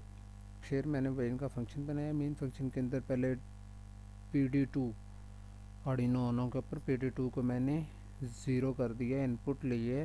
ये कौन सी, ये PWM की पिन, सॉरी कह रहा हूँ PWM कह रहा हूँ, एक्सटर्नल इंटरप्ट की पिन है ये PD2 और PD1। तो PD2 मैंने एक्सटर्नल इंटरप्ट को इनेबल कर दिया, 0 कर दिया, और उसके बाद फिर मैंने DDRB1 जो PB3 है वो PWM की आउटपुट पिन है, तो उसको मैंने आउटपुट बना दी है। PWM की पिन है तो इसे मैंने आउटपुट बना दिया PB3 को। और ये TCCR2A मेरा टाइमर 2 को मैं यूज़ कर रहा हूँ, उसके अंदर मैंने VGM00 को बंद कर दिया है, ताकि मतलब फास्ट PWM मोड को मैंने ऑन किया हुआ है। और ये जो COM0A1 है ये करेगा जब टाइमर ओवरफ्लो होगा, सॉरी, जो हमारा टाइमर ओवरफ्लो हो जाएगा तो कंपेयर की आउटपुट कंपेयर वैल्यू होती है तो ओवरफ्लो हो जाएगी जब, तो ये फ़ौरन रीसेट कर देगा, टाइमर दोबारा स्टार्ट हो जाएगा। और ये टाइमर इंटरप्ट की मैंने जो पिन है उसे इनेबल कर दी है, तो कि जैसे ही हमारी टाइमर इंटरप्ट की कॉल आए तो वो ओवरफ्लो हो तो हमारा इंटरप्ट कॉल कर दे, और इंटरप्ट कॉल करने के बाद वो दोबारा जो ISR का फंक्शन है उसे रन कर देगा। ये OCR2A को मैंने क्या डिफ़ाइन किया है, वो डिफ़ाइन मैंने कर दिया है कि ड्यूटी साइकिल जो भी होगा उसको 100 से डिवाइड करना है, मल्टीप्लाई बाय 2FFF, तो ये फ्रिक्वेंसी उस पॉइंट पे जा रही होगी। ये ग्लोबल इंटरप्ट का इनेबल का फंक्शन मैंने कॉल किया हुआ है, और उसके बाद फिर ये डिफ़ाइन किया है कि इसके अंदर प्री स्केलिंग कोई नहीं है, टाइमर प्री स्केलर नहीं है। उसके बाद फिर ये वाइल पे तो इधर कंटिन्यूसली वाइल में घूमता रहेगा, और जैसे कोई एक्सटर्नल इंटरप्ट आएगी तो वो उसे चेक करेगा। ISR का जो फंक्शन है उसके अंदर ये कि टाइमर ओवरफ्लो उसके अंदर आ रहा है, और टाइमर ओवरफ्लो को इधर पीछे डिफाइन किया हुआ था। ये चेक करेगा कि अगर तो पिन डी जो आउटपुट इनपुट आ रही है पिन डी के ऊपर, वो अगर तो 0 0 है सारी पिन, तो ये 10 को डिवाइड करेगा 100 से, 255 से मल्टीप्लाई करेगा, और हमारे पास वो आउटपुट कंपेयर की मतलब जो होती है वैल्यू आ जाएगी, और उस पर आउटपुट कंपेयर के ऊपर हमारा टाइमर चलता रहेगा। दूसरा, अगर तो 0 0 नहीं होती, कोई 1 आती है वैल्यू या कुछ भी मतलब कोई आती है उधर 5 वोल्टेज आ रही है, कुछ भी आ रहा है, तो वो 100 को 100 से डिवाइड करेगा, तो 1 मल्टीप्लाई बाय 2FFF, तो पूरा FF पे हमारी वैल्यू आ रही होगी। तो अभी मैं आपको दिखाता हूँ, इसे कंपाइल कर दिया, यहाँ से चलाता हूँ। ये देखें, ये मैंने एक एक्सटर्नल सोर्स दी हुई है, और एक्सटर्नल सोर्स को मैंने IO2 पे कनेक्ट किया हुआ है, IO2 PD2 के ऊपर मैंने इसे कनेक्ट किया हुआ है, और इसको मैंने यहाँ से ग्राउंड कर दिया ताकि जब मैं एक दफ़ा वैल्यू दूंगा वो वही ना रहे, वो बाद में चेंज हो जाए, मतलब ज़ीरो हो जाएगा। जैसे मैं बटन को लूज स्टॉप करूँगा तो ये ज़ीरो हो जाए। और ये इसको IO11 पे मैंने कनेक्ट किया हुआ है, PWM की जो पिन है PB3 उसके ऊपर मैंने इसे कनेक्ट किया हुआ है। तो ये मेरी उस पर कनेक्टेड है। इसको मैं अभी आपको चला के दिखाता हूँ। ये देखें, ये मेरी वेव जनरेट इस जगह पे हो रही है, इसको मैंने ऑसिलोस्कोप से अटैच किया हुआ है। अब जब इनपुट के ऊपर, सॉरी ये मैं बता दूँ, देखें जैसे वो टाइमर ओवरफ्लो होगा तब ये इसके उसको कॉल करेगा इंटरप्ट को, और इंटरप्ट को चेक करेगा। अभी तो इंटरप्ट कोई नहीं आ रही, तो हमारी ये वैल्यू ऑन सिंपल आ रही है, ठीक है। तो जैसे ही एक्सटर्नल इंटरप्ट मैं कोई देता हूँ तो वो उसे चेक कर रहा है। एक्सटर्नल इंटरप्ट कॉन्टीन्यूसली इंटरप्ट तो जाती रहेगी, क्योंकि अगर 1 दूंगा तो 1 जाएगी, अगर 1 नहीं देता यहाँ से, मतलब ये ऑफ हो जाता है पुश बटन, तो यहाँ से 0 इसको ग्राउंड में जाते रहेगा। तो कॉन्टीन्यूसली हमारी इंटरप्ट एक्सटर्नल उसके अंदर ऐड होती रहेगी। और आप चेक करेंगे कि अगर मैं 0 जा रहा है तो उसे क्या करना चाहिए कि वो 10 को डिवाइड करेगा 100 से, और उसे 255 से मल्टीप्लाई करेगा, तो हमारा ओवरफ्लो 10 वो कह लें कि FF में से 10% हमारा कम होगा, 10% पीछे हमारी वैल्यू जो टाइमर ओवरफ्लो हो जाएगा और हमारी वैल्यू रीसेट हो जाएगी, ठीक है। तो कॉन्टीन्यूसली 0 के ऊपर ये वो वैल्यू आ रही है, और जैसे मैं इसे दबाऊंगा तो 100/100 इंटू 255 हो जाता है, तो कॉन्टीन्यूसली हमारे पास 1 आएगा, ठीक है। तो ये मैं आपको दिखा दी, जैसे फिर लो होगा तो फिर वापस आ जाता है उस पर। ये लैब 9 का फंक्शन था। Thank you.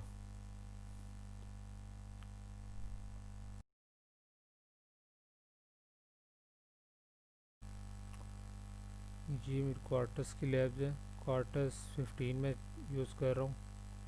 और इसके अंदर पहले मैं आपको बता दूंगा कि न्यू प्रोजेक्ट कैसे क्रिएट करते हैं और उसके अंदर कोड को कैसे आपने रन करना है और उसकी वेब फॉर्म कैसे बनानी है। न्यू प्रोजेक्ट विजिट को यहाँ से ओपन करेंगे। नेक्स्ट में जाएंगे, यहाँ पर आप अपने फाइल का नेम लिख दें जो भी आपने सेव करना है।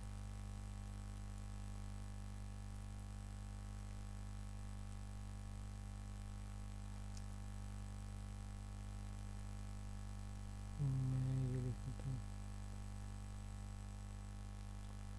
तो नेक्स्ट करेंगे,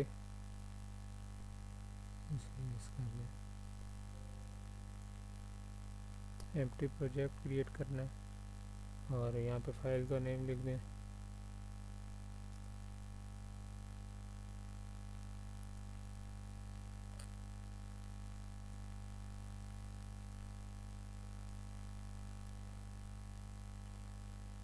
नेक्स्ट करेंगे। यहाँ से आपने सेलेक्ट करना है कि आपका बोर्ड कौन सा है। तो जो हमारे पास लैब के अंदर पड़ा हुआ बोर्ड वो था CS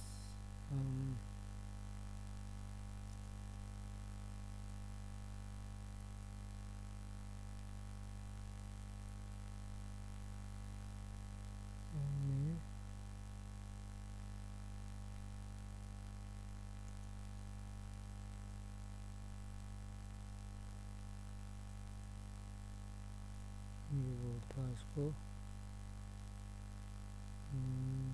मॉडल से मल्ट्रा कर देंगे। यहाँ सिलेक्ट, यहाँ से आप वेरीलॉग HTML सेलेक्ट कर लेंगे तो ये प्रोजेक्ट आपका क्रिएट हो जाएगा।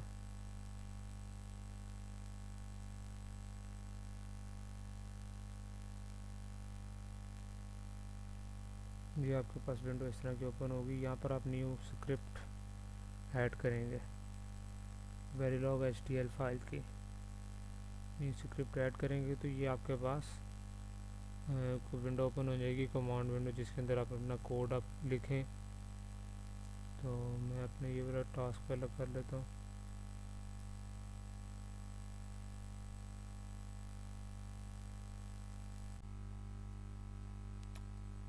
ये देखें,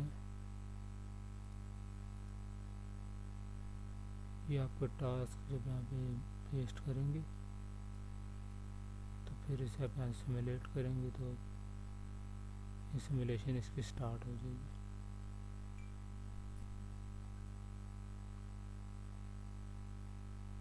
सिमुलेशन में कुछ टाइम लगेगा, कुछ थोड़ी देर।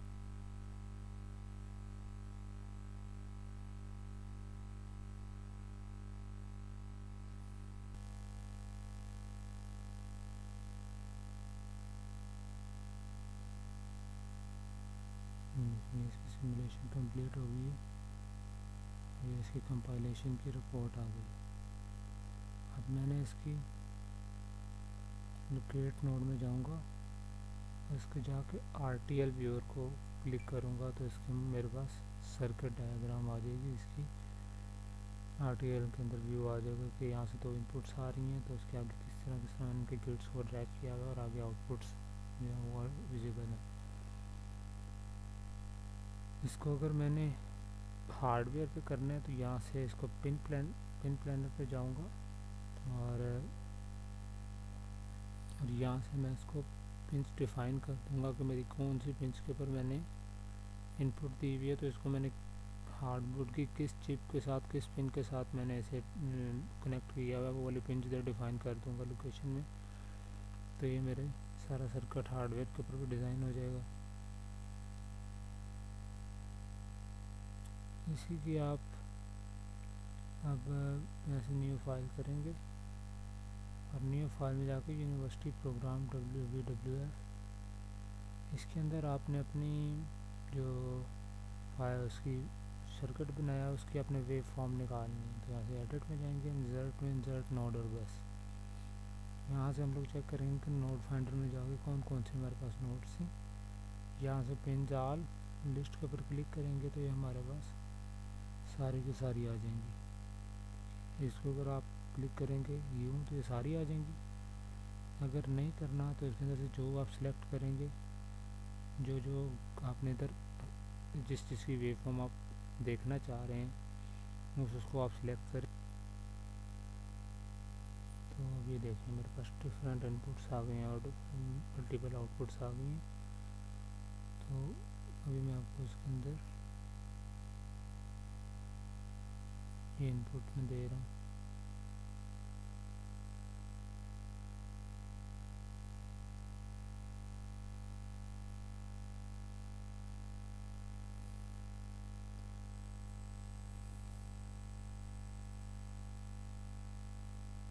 इनपुट आप देख लें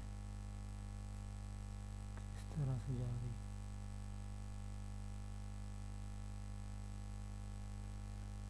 इनपुट्स दे दिए मैंने, तो इसे सिमुलेट करूँगा। अभी आउटपुट के ऊपर वेवफॉर्म आ जाएगी।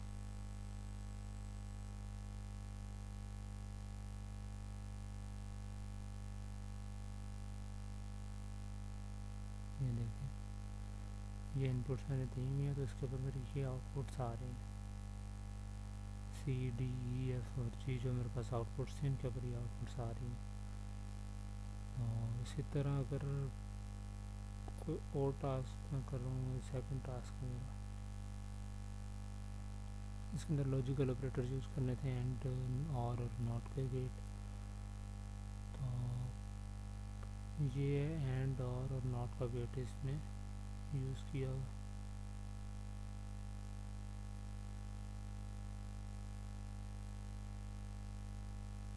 मैं इसको आपको डिफ़ाइन कर देता हूँ।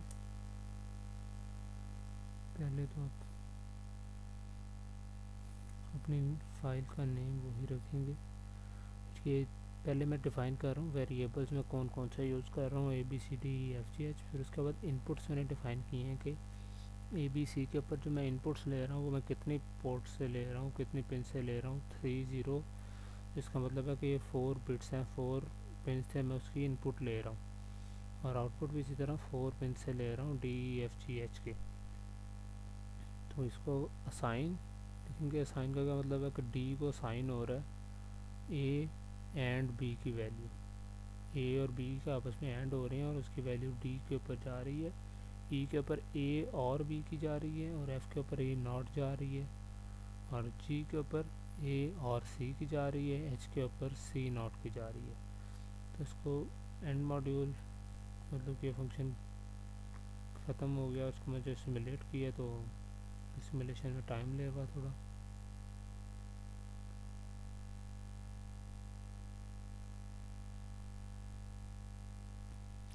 ये देखिए कोड सिमुलेट मेरा पूरा कंपाइल हो गया। इसके बाद में से ये मेरी कंपाइलेशन रिपोर्ट आ रही है, मेरे कोड है।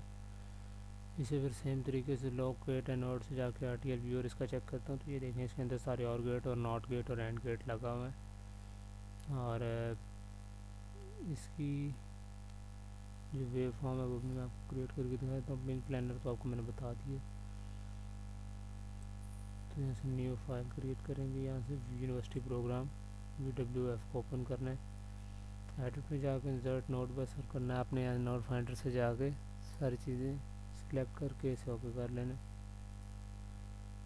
ओके करने के बाद इनपुट आपने दे देनी है अपने लिहाज से, जो भी आपने देना चाह रहे हैं।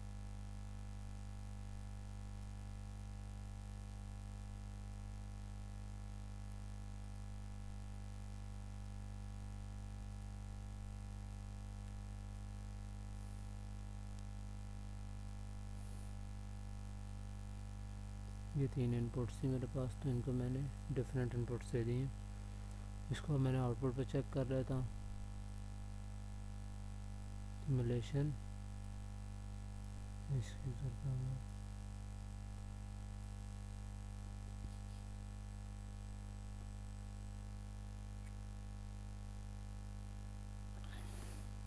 ये सिमुलेट हो रहा है।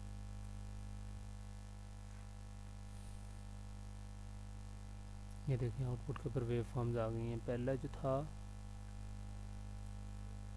आपको दिखा दूँ, डी के ऊपर जो वैल्यू जानी थी वो ए और बी का एंड था। तो यहाँ से इसके डी के ऊपर वैल्यूज चेक करते हैं। ए और बी के ऊपर एंड हो रहा है कि नहीं। ए और बी अगर 1 है तो डी पे 1 आ रहा है। तो जहाँ पे ए वन और ये ज़ीरो वहाँ पे ज़ीरो, जहाँ पे ये वन और ये भी वन है तो वहाँ पर डी के ऊपर भी ज़ीरो आ रहा है, यहाँ पे ज़ीरो और वो वन है, जहाँ पे ये वन है वहाँ पर ये ज़ीरो है तो वहाँ पर ज़ीरो आ रहा है। और दिखा देता हूँ मैं आपको ई के ऊपर क्या इनपुट आनी चाहिए, बल्कि एफ़ के ऊपर देखें तो ए का नॉट आना चाहिए, ए का ऑपोजिट। उसके ऊपर ये देखें ए का नॉट क्या होता है, वन का ज़ीरो तो ज़ीरो आ गया, वह इसका भी ज़ीरो का ज़ीरो आ जाएगा, वन वन का ज़ीरो ज़ीरो इसका ऑपोजिट आ जाएगा। तो ये थी उसकी क्वार्टर्स की वीडियोस, इसके अंदर सारे आप यूँ ही टास्क परफॉर्म कर सकते हैं।